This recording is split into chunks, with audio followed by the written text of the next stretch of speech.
What's going on, everybody? We are back with another episode of The Jungle. And with me today, I have Shauntae Metcalf. And Shauntae Metcalf has done some pretty amazing things as far as recovery goes and as far as climbing out of the hole, overcoming adversity.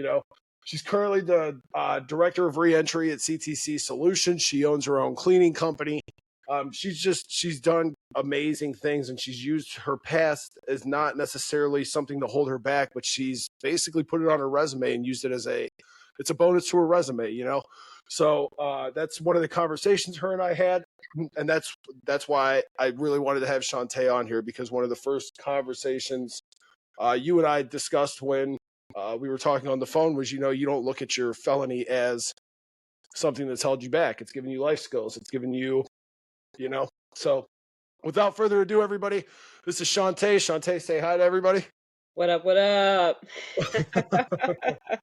All right, so we're going to dive right into it, Shauntae. Why don't, as everybody knows, the format of the show it hops around, but it's everybody that comes on's got a past. Everybody's got a story. So I want Shauntae to kind of tell us, like, what was your childhood like? What was growing up like? What were things like growing up? So I was raised in a single family home. My dad was MIA. My mom had 4 kids, and she just tried to, do the best that she could. Originally born in Cleveland, raised most of my life in Canton, Ohio. My mom got sick at a young age. I was 15 when she was diagnosed with cancer. She battled it for a long time, about 15 years. When I was 17, 18, a couple who are physicians took me in. And so I went from living in Town Manor, living in the hood, to it kind of reminisce of the Prince of Bel-Air. You know what I'm saying? Woke up one day and I was in a $2.3 million house and double car garage and Land Rover, and I was in shock. So, hey, let me ask you, not to cut you off. I didn't realize you were originally from Canton. Where at in Canton? So, like we've lived all over. Like I counted. Okay. I did a project when I was in high school, and I counted. I lived in 18 or 19, maybe 20 different locations in Canton, Ohio. Because we were a type of family. My mom struggled, and so we moved. We move into a spot, and then when the rent was due, we couldn't pay it, and so what happened was we would we would have to move, get evicted. So they called us the backpack kids. So I never owned anything that didn't fit in the backpack. So, and once I got older, I got more understanding of why what took place. I mean, as kids, I always put my mom on a pedestal, like, and when you go on a pedestal, you either the greatest person in the world or you catch all judgment. And so when I became older and became much wiser, I realized that my mom was just a human being who suffered from substance abuse and suffered from mental illness. And having that clarity, gave me understanding to give her more grace. And so, like I said, I went to Philly, and I went from rags to riches. And they invited me with open arms, and it was weird because I can remember one year we were on the front page of the paper for Family of the Year for the county that we were in, the town I was in. And here sits all these, what wonderful Caucasian people in this little spot as me, and so they loved me to death. They took me under, and so I'm grateful for the ability to have, I consider them mom and dad now, and so like I'm grateful for them to open up their house and open up what family truly was. I knew what family was, but it was different. My mom and my dad came home and greeted each other, and I remember the first time I actually ate dinner with them. They were sitting around the table, and I was freaked out, and they're like, "So how was your day?" I'm like, "What?" No, you made a comment a few minutes ago about how you put your mom on this pedestal, and it's either she takes all the heat or she's the greatest person in the world. And I don't think people, like you said, you get that clarity when you get older that your parents are human beings too. Mm-hmm. And I think that's something that's not really talked about at a young age. And obviously you have these grandiose illusions when you're a kid, like, oh, the world's perfect when you get older, and companies run like they should, and that's why they're a company. And this, and you know what I mean? Right. And then that clarity comes when you're older, and it's almost like a kick in the shins. Sure. It's like it's the awakening. It's like, oh, the world's very far from perfect, but I think it's very important that you at least recognize that. and could at least identify with the fact, she's human.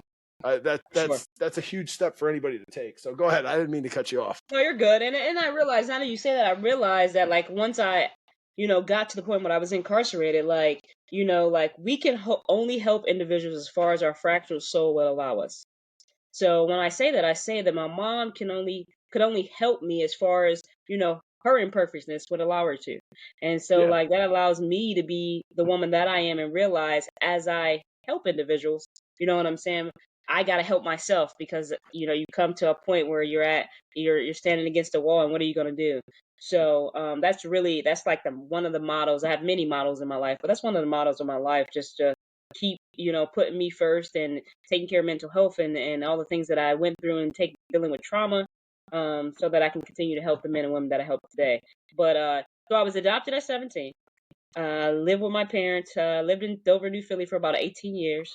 My mom passed away in 2012. My biological mom passed away in 2012. I was actually her only child that sat with her when she took her last breath. So that was devastating. So back then, I still didn't understand the importance How old were of. you? When my mom passed away, I was 30. And Okay. so 15 years later, she passed away. But I didn't understand, like, what grief was, what anything was. I immediately after she passed, I had to call my siblings, had to call family members.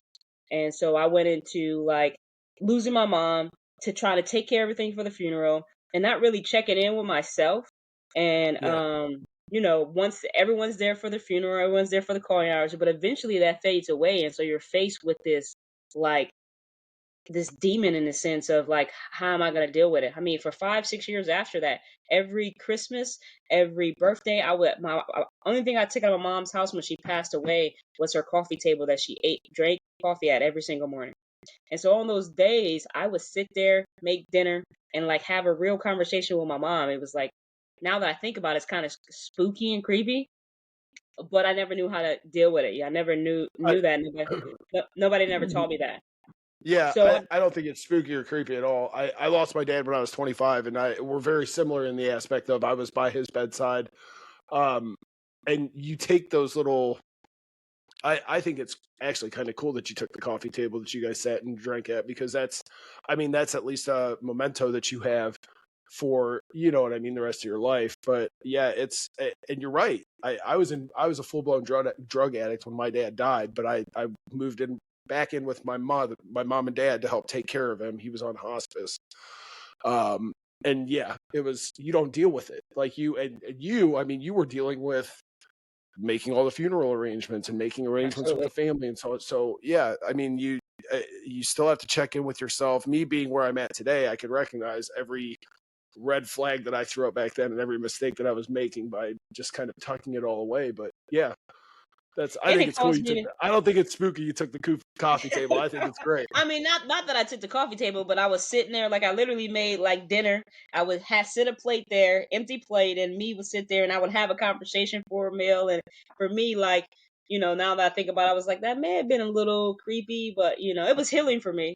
I mean, that No, yeah, I felt like that was those moments in my life, as I look back, like, was the most intimate moments I've ever had, being a 42-year-old woman today. You know what I'm saying? yeah, Like, I got to say things, that I would normally didn't get to say to my mom before she passed. So, yeah, um, but in that, it's a double-edged sword, and I just began to spiral out of control. I didn't even know I was spiraling out of control, but I remember my dad, a year prior to me being incarcerated.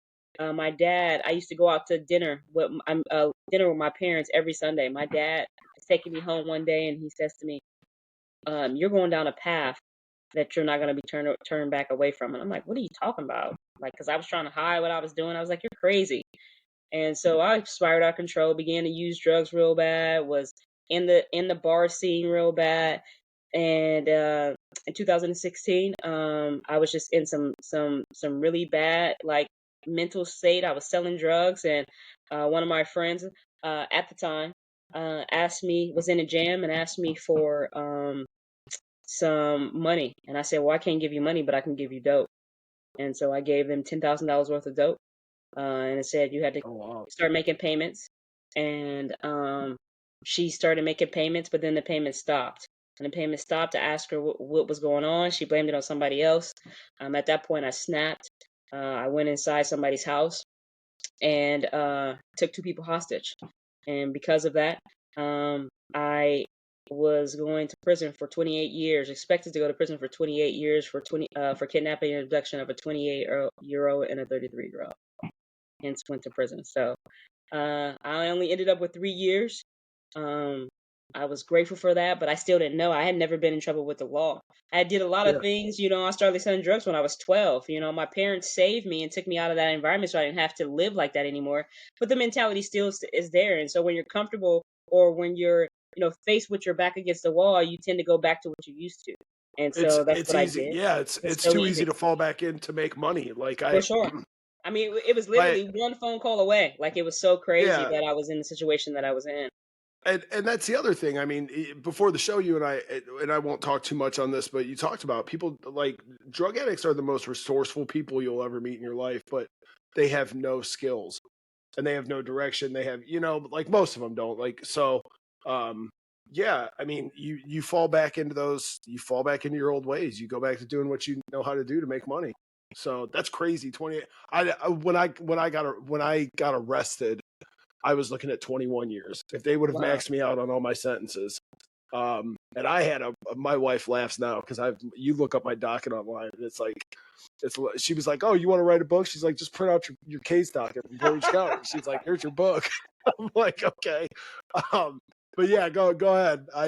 And so, I mean, my judge was pretty tough. I was confused, and when I would, reentry starts the moment that, some people say you're sentenced. I mean, I believe your reentry starts the moment the metal touches your wrist. You have a Yeah, decision to make. So when I was arrested, I was confused. I was frustrated. I wasn't honest with the people that loved me and cared about me, and I was like, I was just trying to help these people. I was just there trying to help these people, and that wasn't the case. And so I was graced with 3 years versus 28 years, and I was sentenced to Marysville. I mean, I thought when I went to prison that it was going to be like, uh, like you see on TV, yeah. guns, violence.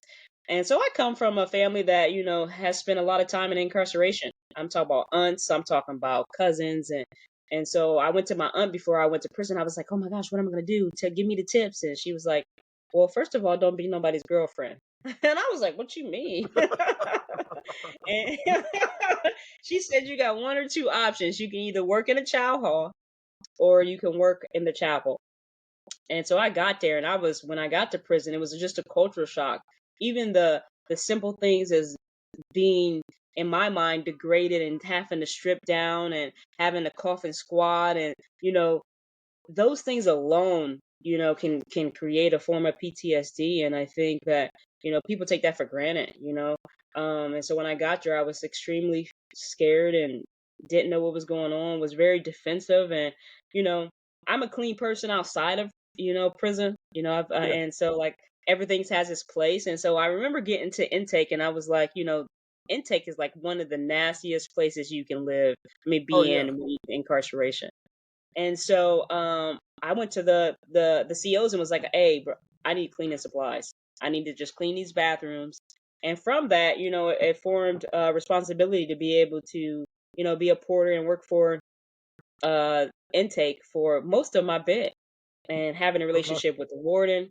I think the lowest point for me in inside prison basically was just, like the me having to hold myself accountable and losing family members while inside. I mean, that's a different type of grief, to not to be able to say goodbye to individuals and not to be able to, kind of close it out, and having that question mark. And because you deal with grief differently. I don't know about.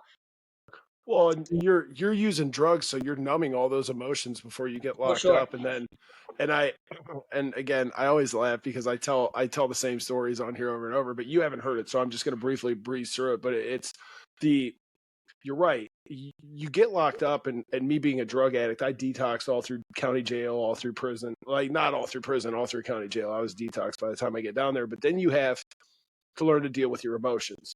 And my rock bottom wasn't getting arrested in a guy's house. My rock bottom wasn't like coming off dope. My rock bottom was having to deal with those emotions, like you said, of losing your family, my 2 kids, I didn't get to see them all through county because I didn't want, my mom and I decided we didn't want like the through glass visits. That would be traumatic for them, right? They were young.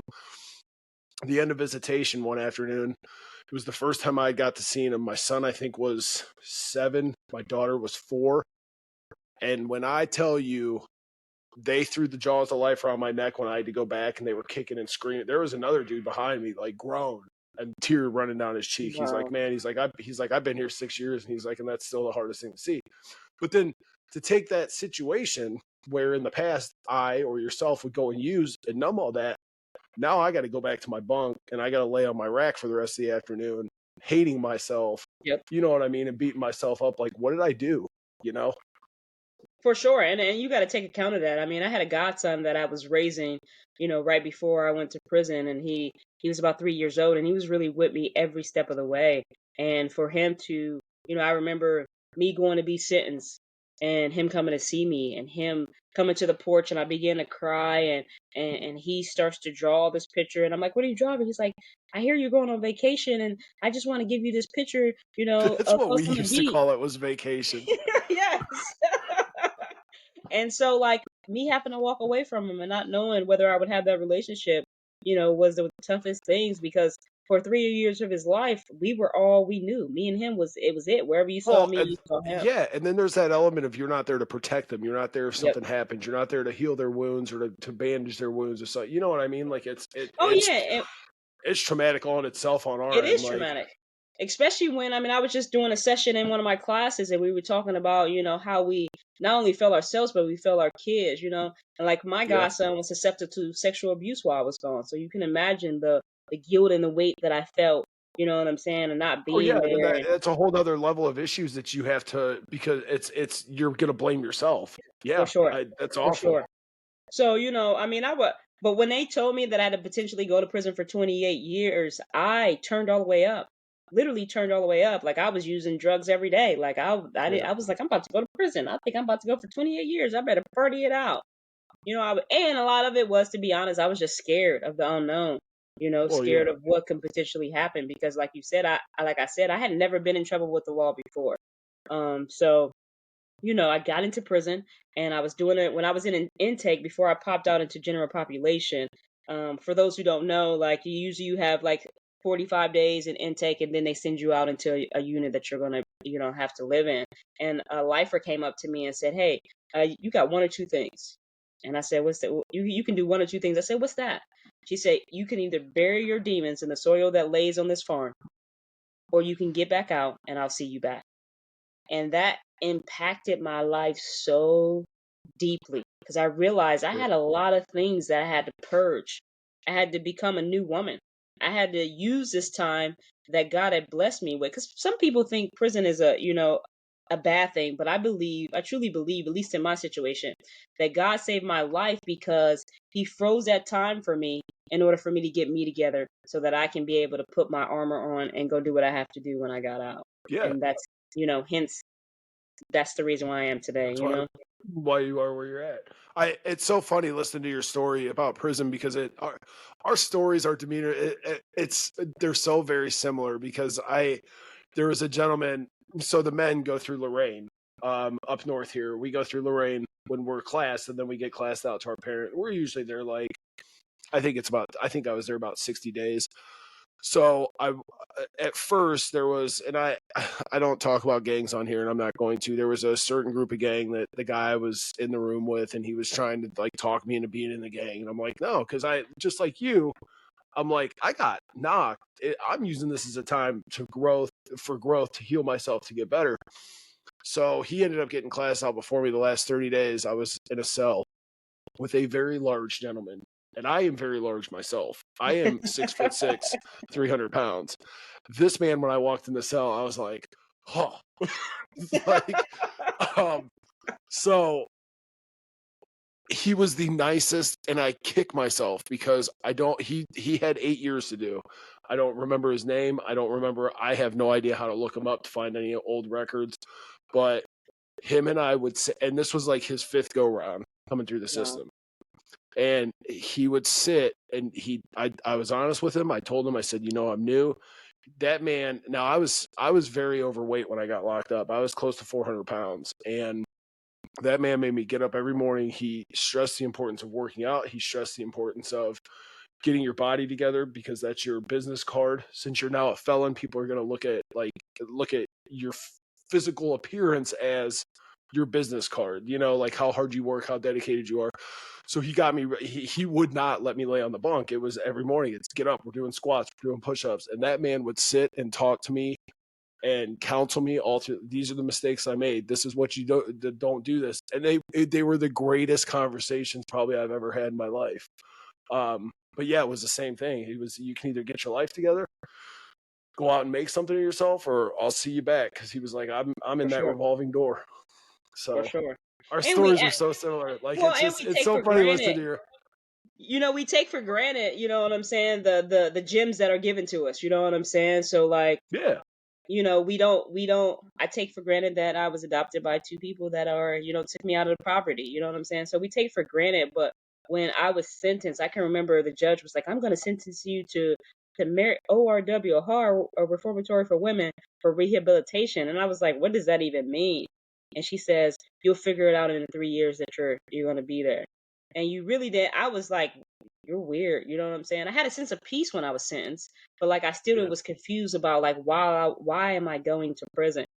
And so, you know, along the way, different women in my life, incarceration, continue to drop gems on me to keep me grounded and keep me focused on, definitely I didn't know what I was going to do, but I know I didn't want to be there and I wasn't coming back. So different women just did that, and I was involved in an amazing TC called Tapestry, which is, it's a group of women that hold each other accountable, and we do programming for 12 to 15 months. And I think that my story is very unique because I can recall some situations in prison where, I didn't know how to be an advocate for myself, but I learned in prison. I learned how to Yeah. use my voice. And so I remember, I got to tell this real quick. I was in prison in Marysville, and I had signed up for Tapestry, and I got accepted. Well, the next day they were doing a ride out to Cleveland. And so I was a low risk level. And so they were doing a write out. And I was like, don't send me, don't send me. Like, I'm going to Tapestry. I need to work on me. Da, da. And they sent me anyway. I can remember telling one of the captains that he was like, you're going to do what you're told. Your problem is you think you know it all. I said, bro, check this out. I'm going to be back. I guarantee you I'm going to be back. He was like, get on the bus. You just talking trash. And so I can remember being in Northeast pre-release. I went in December, the second week of December, and I wrote 80 letters to the governor. I was truly like in that mindset that like Wow. I was going to save my own life. And so I'm standing in I was in Northeast, I was a laundry aide. So I'm standing there doing laundry, and then next thing I look up, folding clothes, and there stands the warden and one of her captains. And she was like, "Are you Shauntae Metcalf?" I'm like, "Yeah." She said, "Inmate 95673." I'm like, "Yeah, that's me." She says, one or two things. The governor just told me to tell you to stop writing them letters, and you are going back to Marysville. So they sent the police to come get me on a van by myself, and they took me back. And I went back in February on a van right at 4 o'clock now. Pulled up, and I began the tapestry program. So That's that so showed awesome. me that I have a voice, and despite whether I'm in prison or I'm on the streets, our voice as people who are just as involved, they matter. You just have Well, to. yeah, and I say that constantly too. It, just because you've been convicted of a felony, or just because you've been a drug addict or an alcoholic, or that by no means makes your opinion less important than somebody else. It doesn't minimize your voice. If anything, it should empower you. It should uh, you should want to scream from the rooftops all the positive things that you've done, and you should understand your voice is so important, especially to people that are struggling. For sure. So that's And awesome. I love that you wrote him 80 letters. yeah, they Was were it so one? mad. But you know what's so cool? Like, so I'm in different arenas in my life now, so right. And so I was told recently because of that, and I didn't even know this when I was in prison, but like because of me fighting, advocating for myself and writing those 80 letters in the state of Ohio, any person in any institution can be transferred for programming because of what I did back then, and I didn't even know. And this Really? has been 6 years release, yeah. So it melts my heart to realize that I was that That's person super that cool. that made that happen. Um, we gotta carry the torch and start things ourselves. But yeah, I mean, you just said like you felt like you didn't have a voice, and you just went out on a limb. And I mean, we got nothing but time while we're in there, and I For sure. so the Hey, I'm fact gonna tell you, it and you wasn't easy. It wasn't easy though because in Northeast, there's no computers, so I had to really go back old school and type them up on the oh typewriter, yeah. like every single time I sent it off. So I put in a little bit of work. I ain't put in a lot, but I put in a little bit. No, that's awesome. I love it. I mean, but you realized you had a voice, and you were For going to sure. be heard one way or another. And now, like you said, what was it? 6 years down the road, they've Yep. actually made changes to ODRC, and now that's a thing. You can be wrote out for any program. So Yeah. that's awesome. But you didn't even know, and I I didn't think even know it, man. I was just that's being yeah, selfish. And that's funny. hey, and for me, it was more of like I've always lived my life on like if you're gonna tell me I'm not gonna do something, I'm gonna do it. So like that captain saying that to me, I was like, bro, okay, I got you. And so when I pulled up, ironically, he was standing in the yard when I pulled up, and I'm like, what's up? I told you. But That's so amazing. that's the torch that we carry. And I believe one of my mottos is, and I told you this when we talked on the phone, like the Bible states that too much is given, much is required. So, like in everything that we do and everything that I do now, like I know that I am paving the way for individuals, even if I don't even know what the way may be. And so, like every move that I make, you have to be strategic with it because you don't know what your decisions you're making is going to affect somebody coming Yeah, behind you. yeah. Well,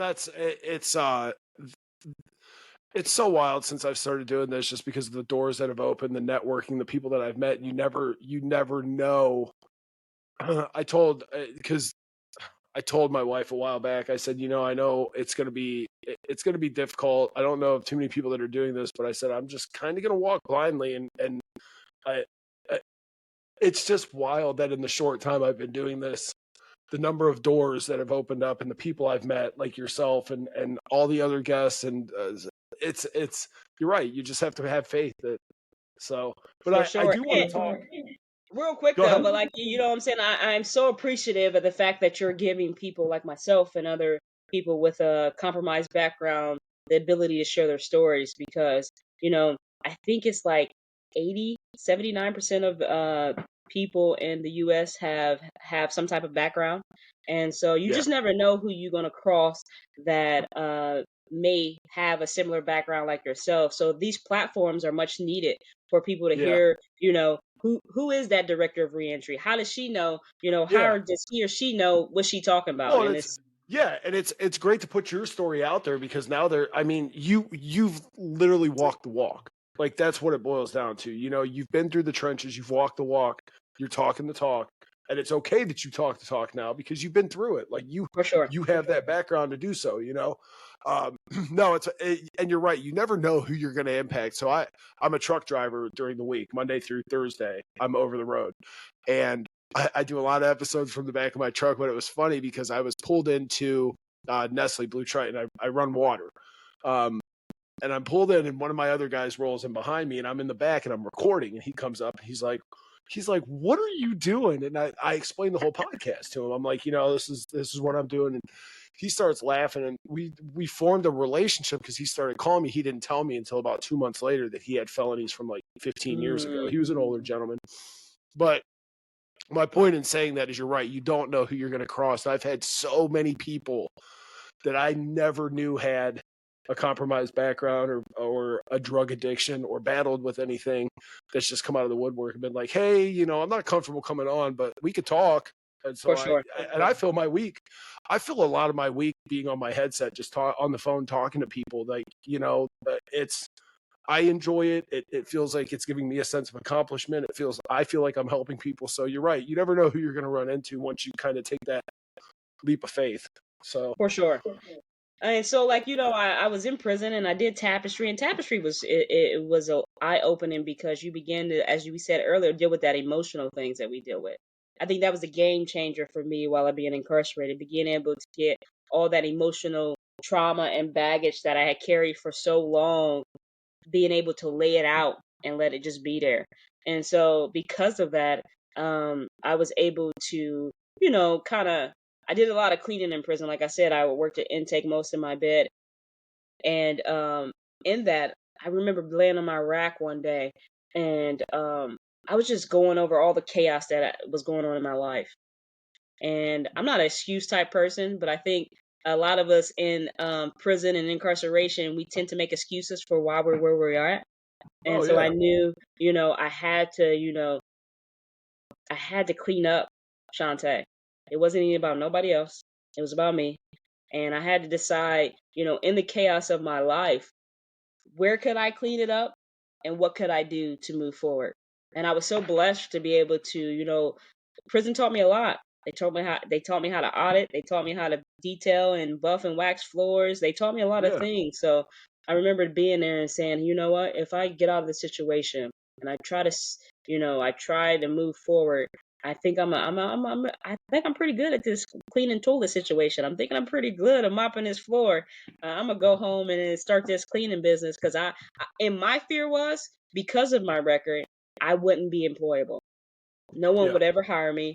So like I have to go out there and create a job for me because I went to prison. Who's gonna hire Yeah. me going to prison? So I started, really etching that out, figuring that out in my mind. And so when I was probably 2 years into my bit, and I just started trying to absorb as much knowledge about, cleaning and machinery as much as I could because I knew that that would be, my avenue out. I was really afraid that I was definitely afraid that I was going to come home and go back to what I knew, to selling drugs and to doing things that would cause me to go to prison. So I had one or two options: to learn, or I could just be lazy. And so I decided to do what was hardest, and kind of purge some things in my life and really get down to the nitty gritty because I live my life based on I am not going back to prison by any Yeah. means necessary. So I have um come home, and I'm doing, they say I'm doing great things, but when you're doing any type of work, you don't keep a agenda of what you've done. You just do it. Right. And so Yeah. it's weird for people like you to call me, or people to ask me to be the chair of a coalition, or people ask me to be, an advocate for men and women, because I'm just doing what I'm doing, and people are coming around me like, you're doing great things. I'm like, what are you talking about? This is my life. Like, this Well, is my there's life. yeah, you're grateful at this point. You're willing to Yeah. help, and you want to help. That's the one thing.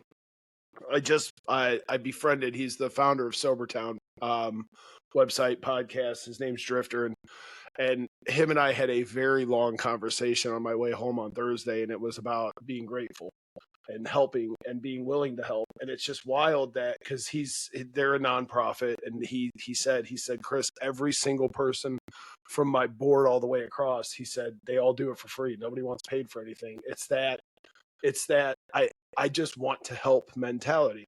And that's why I love talking to people like this, because I'm like, those are the people I want to be around. Those are the people like that inspire me, that I'm not in this for money. Like, I'm by far not in this for money. Right. There, if anything, I've got way Hey, more I'm gonna money. let you But know a secret. It ain't no money in it. no, I know, I know. That's what I'm saying. But Right. I'm in it because I want, like we talked about, I want to be able to open doors. I want to get what we're doing out there and get other people out there and make other people successful. That's the whole point of it. So, no, you can go ahead and continue. Actually, no, I'm gonna sideline this real quick. Okay. So you so talk about, you obviously you were in prison, and then you were coming home and you had this cleaning company. You were etching it out in your mind.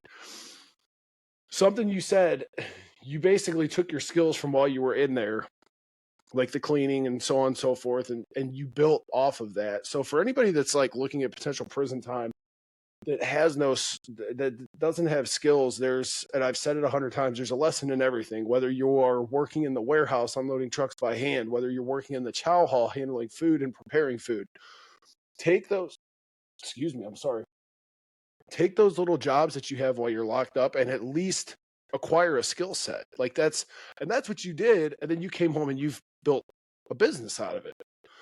So go ahead and talk about Chaos to Clean. I mean, I know that's the name of your cleaning company. We're going to put a link up on the page. Anybody in the Cleveland area that needs their house cleaned. Shauntae It's said that actually she'll the come and Canton get. area. Um, Oh, my yes. bad. Yeah, you're good. You're good. We used to travel that far, but then, reentry takes a lot of my time, so I try to keep as close to home as possible. So I came home, and let me just start off by saying, like, I just got to say this before I get into the cleaning part of it, because this is pivotal for how my life really changed, and I was really able to get focused and do the cleaning thing. So, um, a lot of people say that people go to prison and find religion. That's the whole big thing of, you ever went to prison and you found religion. I went to prison. I already was great. My parents, what I'm saying, they were Christians. My mom was my biological mom was a Sunday school teacher, so I had the knowledge of what it was. For me personally, though, like, this is important in my life and in my story. Like, I think a lot of people confuse religion with relationship. And so what saved my life was the fact that I was able to understand there's a whole difference in between the to-do list of religion and having an intimate relationship with God. And so, like, when I understood that, I was be able to have clarity to realize, like, I can talk to my higher power just as frank as I'm talking to you now. Some days it's going to be good, some days it's going to be difficult, some days it's going to be great. And so, in Right. me having that sense of freedom, when I understood that, like, the weight of the world lifted off my shoulders. And so, like, that caused me to be able to be accountable. That allowed me to be able to be focused enough to prepare to start planning. Because you have one or two options, like the lady said. You can either waste the time there and just do time, or you can use it to structure your life for something better. And so, Chaos to Clean started directly after I was released from the halfway house. I was allotted the time. I used the time I served in prison plus the time I was in the halfway house to begin and really sketch out what I thought it was. Like I said before, a lot of us live in chaos, and it's up to us to determine when we want to clean it, or if we're going to decide to clean it. And so I was coming out of Power Street in Akron, Ohio, at the Oriana House, and I used that time to really, niche it out. I was working at a t-shirt company, and they were giving me all the hours I want to. I remember the owner came up to me and was like, "I just want to let you know, you've been working here for a year, ma'am, and you're in the history books for having most hours in our whole company and the whole time that it exists." So I would go in the t-shirt shop at 5 o'clock in the morning, and I would leave at 12 o'clock at night. And I was doing it 6 days a week because I know I didn't want to sit in the halfway house and have to Yeah. endure, the headache of whatever it was. And Yeah. so, I was a lot of that time, and so I began to have Chaos to Clean as a company. And so I was super stoked, super excited. In that transitional point, I remember a guy asked me, Lamar Atchison, asked me to come speak at South Street Ministries, which is the mecca of reentry for the state of Ohio. If ODRC talks about reentry, they're referring to this specific county. And so I went and spoke and started the cleaning service, and that's when my life truly began to change. I realized that I was chasing paper and not purpose, and so Yeah. hence. I began to volunteer at South Street Ministries, working with men and women who are restored citizens, because I really began to understand, like that statement I said before, too much is given, much is required. And so, because I got connected with that organization and they began to pour into me as I pour into myself, I was allotted the ability to hire women coming home from incarceration to get them stable on their feet, give them job skills for 30 to 60 days, and help them transition from working for me to getting a real job. And most of those women to this day are still in the same jobs or starting their own business themselves. So that's you know, pat on the shoulder to, the hard work of not just me talking about it, but just me being about it. We can talk about all the things we want to talk about, Yeah. but people are looking for individuals that is going to walk the walk, who has been in the trenches with them, and can understand, can empathize with the emotions of that transition of coming home from incarceration. Because if no matter how far you are from reentry, you will always be reentry. 15 years out, 15 days out. Once you're reentry, you're always reentry. So that's I think sometimes we take that for granted. and we all have something to give. No, that's for sure. So talk about, I mean, so now you're you're the director of reentry at CTC Solutions. So, I Hey mean, man, I gotta pinch myself, bro, because it's so weird.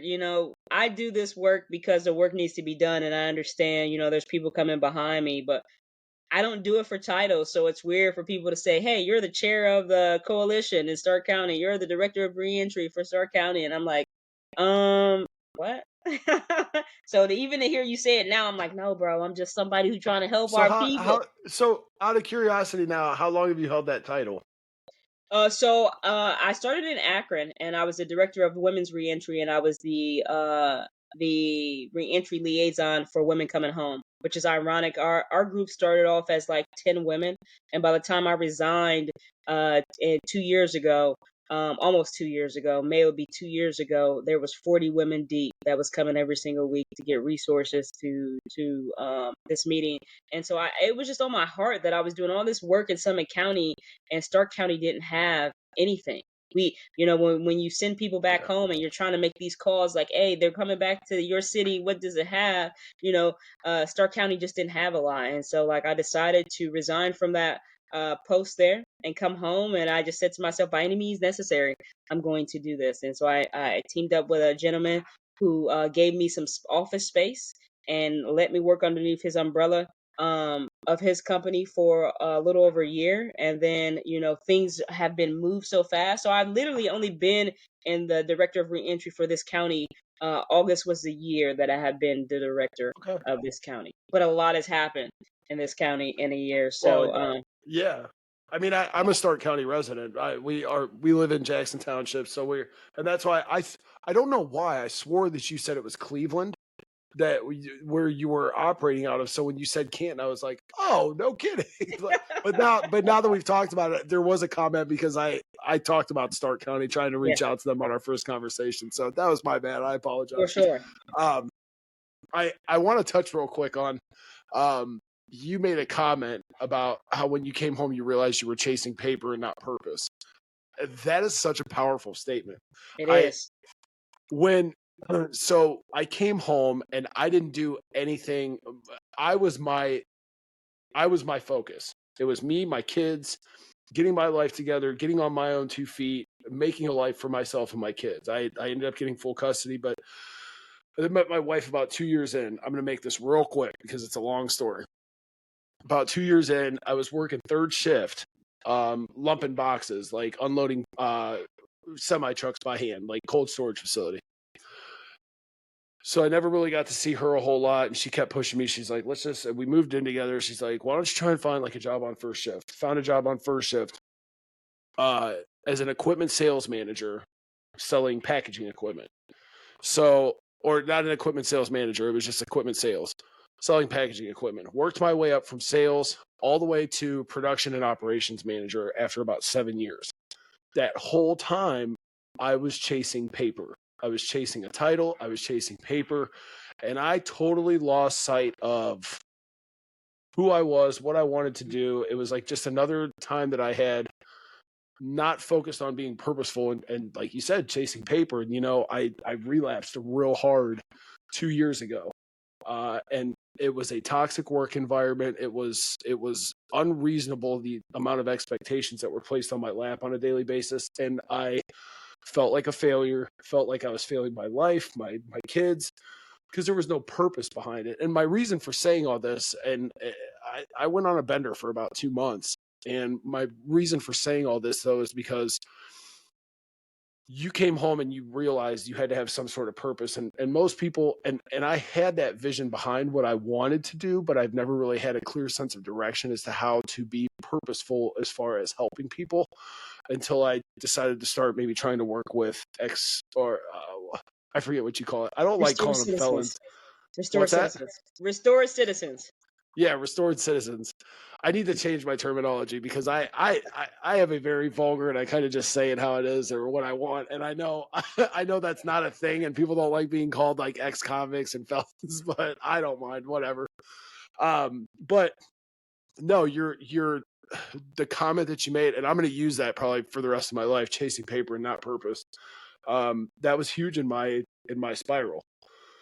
So yeah, I'll just stop right there because Well, and I think so too. To piggyback off of that, like when you're chasing paper, like this is the model for my organization. So I tell anybody who comes into our organization, does an intake, and I do my one-on-one, and we begin to conversate. And when they're coming to our weekly meetings, that you have one or two options in life. You can either chase paper, and when we chase paper, we lose consciousness of what's reality and what's not reality, and you can go back into prison, or you can find your purpose and always be taken care of.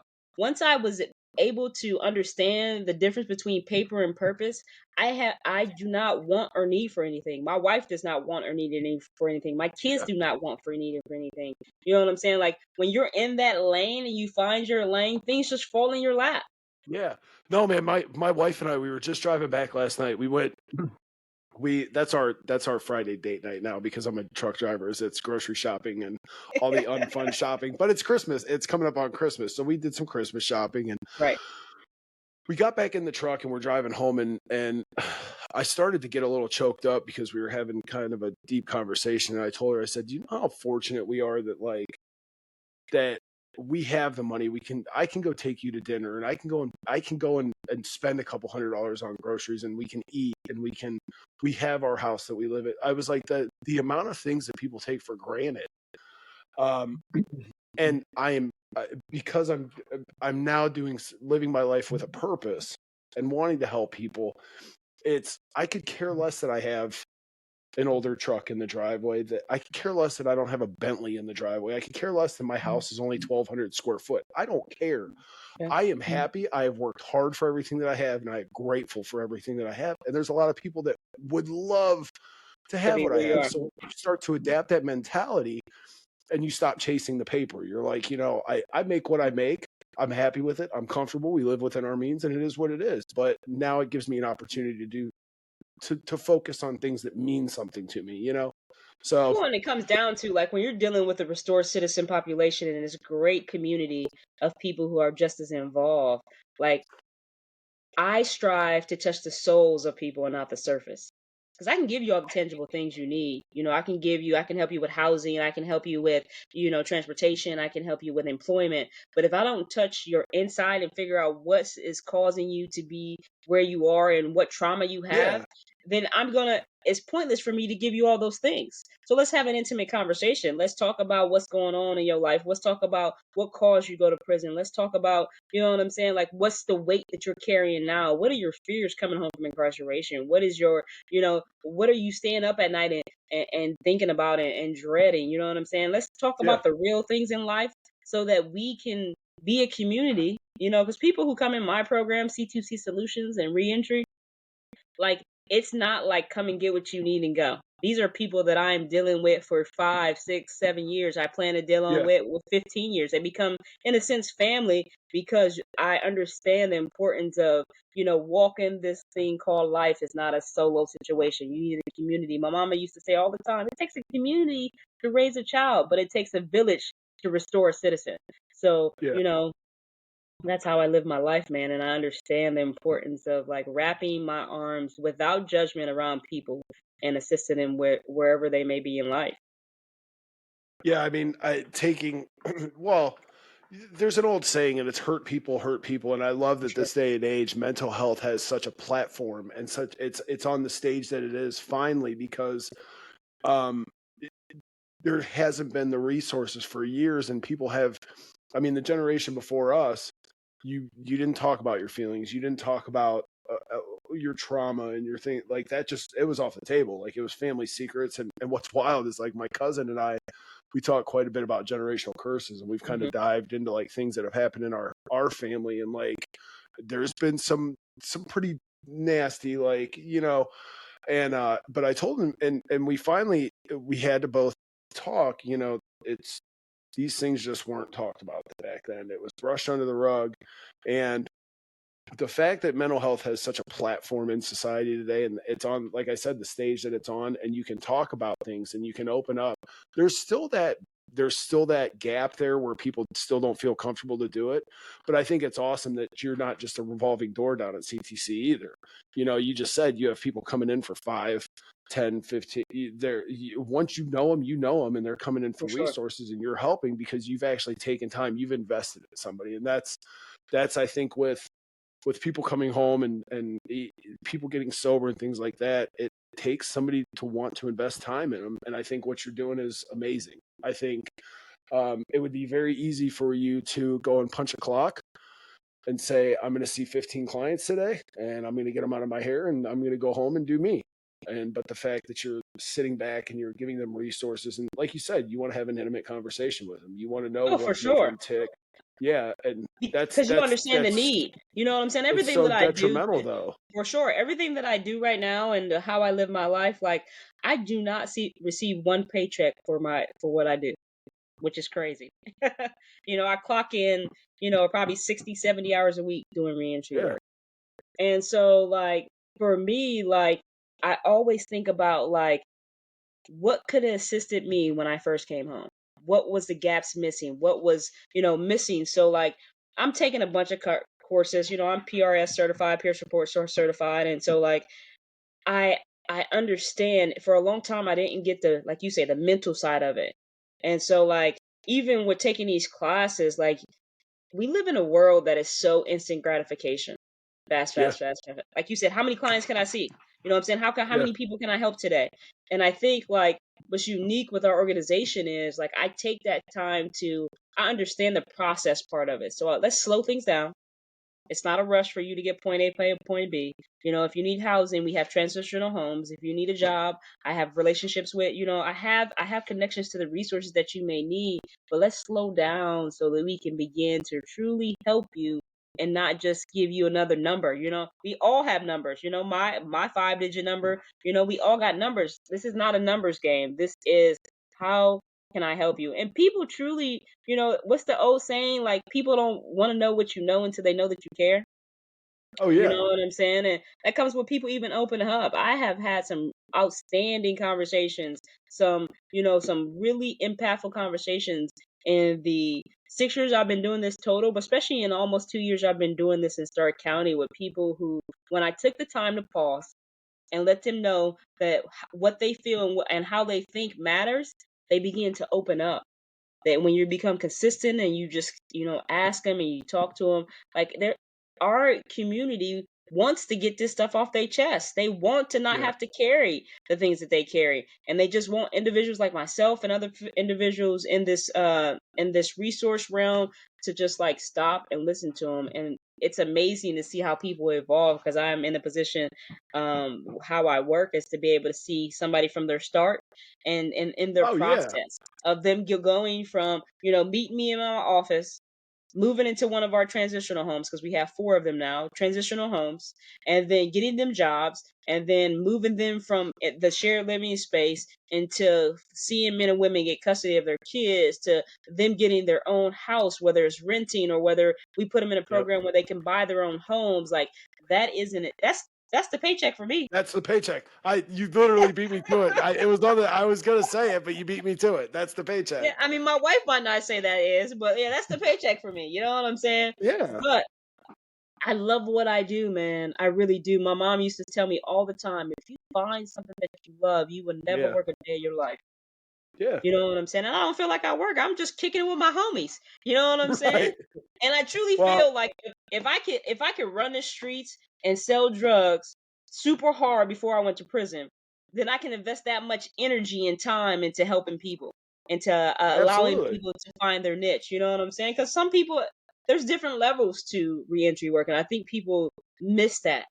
There is the people who need resources. There are people who are starting businesses. There are people who have multiple businesses, or entrepreneurs. Like there's different levels to it. But at the end of the day, whether you have been home 10 years or 15 years, you can relate to me because we're reentry, and you can help me. You know what I'm saying? You can help me with the Yeah. knowledge, with the resources, whatever it would be. I just pray and hope that the communities that we are in, and especially in Stark County, people will see the importance of the boots on the ground organizations like my organization, CTC Solutions, and begin to, pour some funding into that. You know what I'm saying? So that I can get people on my staff, or that I can get people that are passionate like me. You know what I'm saying? Because it's hard to ask for people to help, with all these organizational things. Like I said, like I am the chair of the coalition for Stark County. I am the director of reentry. You know what I'm saying? I'm on the reentry task force that meets once every. Bro, let me just tell you about that real quick. The reentry task force is deep, bro. Listen, so to be invited from a judge to go down to Columbus every other month and sit with the people that make decisions, because I'm the only lived experience person in that, and to have a voice, bro, Yeah. that's monumental for some. Oh, it I'm is gonna just say, monumental. Yeah. that's monumental, and I'm a part of the decision making process for things that are coming up that's going to change the trajectory of how people, look at restored citizens, and how, we can help assist them to knock some down and some of these barriers. Like, man, that's huge. I mean, like, I No, love that's what I epic. do. Yeah. I truly love what I No, do, and I that's, see the importance of it, bro. And like, I never want to brag about what I do, but like, it is, hey, people aren't investing brag in about it. people aren't invested in my organization. They're invested in inmate 95673. That's me. Yeah. They're investing in me. Yeah. You know what I'm saying? And so, Yeah. like, it's crazy to look at it. Like, even with like these different people that I've been checking out your podcast since I was heard about it, and just to hear the perspective of different leaders in our community that are not right now, that are restored citizens, and how people have latched on not to their organization, but the hope that they see, or the joy Yeah. that they see inside the individuals that they're helping.